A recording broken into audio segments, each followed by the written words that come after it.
As we mentioned earlier, oil prices today touched a 3-week low as rising Libyan production fueled concern that the OPEC-led output cuts are being undermined. But the dynamics in the oil industry could change. Venezuela, one of the largest oil producers, is in economic crisis, in large part because of the drop in prices of oil over the past couple of years. Jackie DeAngelis explains why the energy market is watching Venezuela so closely. Venezuela's economy has been teetering on the brink of economic collapse with widespread shortages of just about everything, including food and medicine. So lower oil prices could be catastrophic for the country.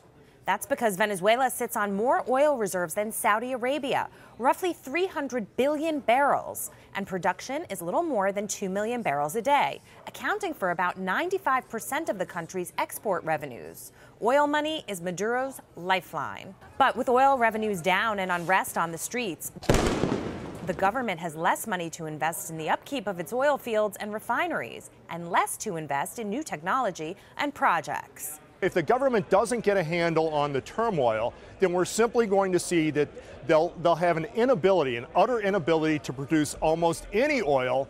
And given that it's 95% of their export revenues, that's a horrible recipe for the country.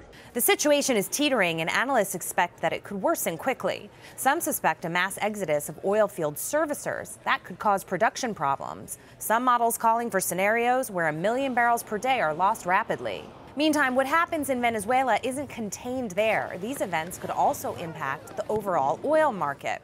A loss of 1 million or possibly 2 million barrels a day could be a black swan event that spikes prices globally just as they settled around 50. We've seen that crude oil has now come back into a bit of a trading range, about $45 on the bottom, $52 on the top. Absent some sort of catalyst, I would expect it to stay in that range through the end of the summer. A drop in Venezuela's production plus OPEC's recent cuts would be enough to burn through some of the global glut. The worst case scenario may not pan out, and if it does, it may not be tomorrow, but it's definitely rising on the radar.